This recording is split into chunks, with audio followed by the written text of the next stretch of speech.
To defeat Trump, we need a nominee who has always fought to protect Social Security. We are not going to cut the programs that millions of seniors and people with disabilities depend upon. I love strong political ads. And one of Bernie Sanders' recent political ads is strong. It's against Donald Trump on an issue that's extremely popular among Americans, Social Security. So you got a little tasty taste of it. I'm about to show you the full video. Take a look. Trump suggesting that he is willing to make cuts to Social Security and Medicare. Entitlements ever be on your plate?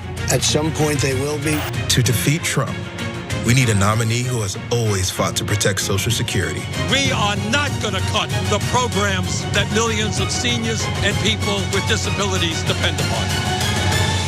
If they vote to cut Social Security, they may well not be returning to Washington.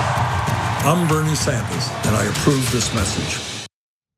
I love the phrasing too. If they cut Social Security, they may not well be. Wait, how did he say it again? In the very end, like not returning to Washington. Yes. Yeah, I like that. These are the kinds of political ads that I love. Look, it's substantive. I know people don't like when I applaud the Lincoln Project for their vicious ads against vulnerable Republican senators.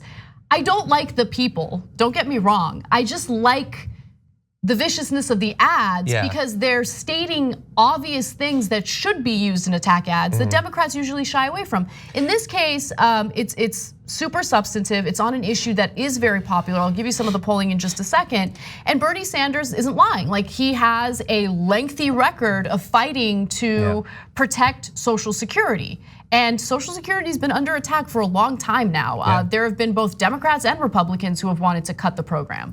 Yeah, it's substantive both in the obvious way that's being described in the ad, but also in a sort of hidden way that I want to talk about a little bit later on. But I have a lot of respect for marketing.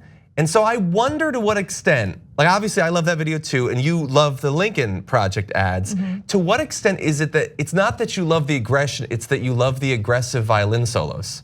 Both. No, I don't think there are any violinists right now that have any time. Their schedules are just booked. Very booked, yes. Doing ads for everybody. I'm sorry, I can't play your wedding. I need to do this political ad. I'm doing a Klobuchar ad or something. No, I like both. And I don't think that you can have a vicious political ad without that music. And it's not just violent, just like the dramatic music. Yeah. Can I ask you a question? Sure, yes. So that ad right there it's Bernie quotes and it's attacking Donald Trump. So very effective, it's making the case and also attacking Donald Trump. But is Donald Trump actually the target of that ad? Or considering the conversation that's been going around, not in the media since they don't care about the record of any candidate other than Bernie Sanders, but is this actually targeting Joe Biden? Oh, that's a really good question. In a way that stops him from being attacked for attacking Joe Biden. It's not like Neera Tanden can't be like, how dare you attack the possible eventual nominee? But he is setting out a standard where we need to take seriously people's threats to cut Social Security. Yeah. Wink, wink. I don't think Bernie Sanders is losing sleep over the thoughts of Neera Tanden. I don't think anyone should. But with that said, I think that this is meant for Donald Trump, and I think it's actually very smart because just go back to 2016 and think about the kind of messaging Americans received from someone like Donald Trump. There was that, fake concern about the working class. I mean, now it's very clear by his own actions that he doesn't actually care about the working class. In fact, he's actively tried to make their lives worse through his policies and his tax cuts for the wealthy. Now, the only problem is you can't just assume that everyone's aware of what Trump's been doing. And so a political ad like that is so effective in nipping what Trump is likely to use in his campaign strategy in the bud, right? So you can't argue that you're this like populist who's looking out for the economic interests of Americans when you yourself, based on this audio, have admitted that you're gonna cut Social Security. You're gonna cut these government programs that are tremendously popular. And just to show you how popular Social Security is, Pew Research did a study and found that 74% of Americans say Social Security benefits should not be reduced in any way. Who are the others? Probably the richest people I get, but a person in like the 80th percentile is like, I can afford to lose some Social Security benefits. What's wrong with you? Who knows, but it's really hard to get 74% of Americans to agree on anything. It's designed to stop elderly people from starving to death after they retire. Who's against that? Well, there are people against that. We've actually heard them speak about it openly and publicly.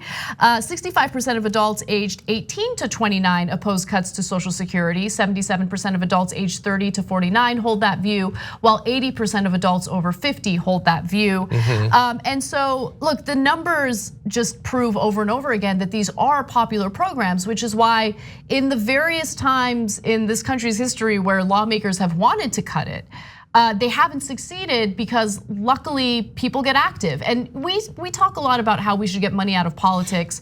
And I agree whether it's money in politics on issues that I deeply care about or issues that I don't think money in politics should have any influence on. So like the AARP is very powerful in lobbying. And so they do a lot of good lobbying in order to protect Social Security because they can run ads and they are effective. And I like that Bernie Sanders is using a similar tactic and talking about something that's important, talking about something that Americans love and want to protect, and pointing to Donald Trump, his likely opponent, right? Hopefully if he wins the primary, in how he wants to cut Social Security in order to pay for the $2 trillion in tax cuts that he just gave the wealthy. And it's a wise thing to focus on strategically in the primary and the general election for the same reason that Bernie's support tends to drop as you go up through demographic age groups. Biden's support goes up as you go through those. And if he can sort of even out those lines a little bit, it can be very effective. And especially because the older you are, the more likely you are to vote. So it's very wise, it's very strategic. And I do want to give you one more stat. 66% of voters are more likely to back candidates who support expanding and increasing Social Security versus 18% who are less likely. That is an important piece of data. I'm aware, I'm pretty aware that Bernie Sanders is aware of it himself and is using it to his advantage, and he should. His record is accurate, he's not lying about it, he has been a fighter, and what he failed at in 2016, if you ask me, is he didn't use his record enough. He didn't talk about what he accomplished and what he fought for enough. He's known as the amendment king because while he hasn't passed too many pieces of legislation that he's authored in Congress, he's done a really good job in passing amendments to legislation to ensure that there are protections for the working class. And this is an example of that. So I love that he's doing it. I think it's an effective ad. And if you're online and you see it and you like it, you should share it because this is the kind of messaging that we need to get out there to defeat Donald Trump. Don't miss your chance to win a trip to Los Angeles and have dinner with Cenk, Anna, and me. Just head to tyt.com/dinner in LA to register to win. Sign up for a free Aspiration Spend and Save account, register your eligibility, swipe your Aspiration card on daily purchases to gain entries to win a chance to fly to LA and have dinner with the TYT hosts. Not only are you entering to win that dinner in LA with Cenk and Anna and myself, but you're also able to deposit your hard-earned money without it going towards fossil fuel exploration or production. And as a friendly reminder, even if you already have an Aspiration account, you must still first register to be eligible for the sweepstakes.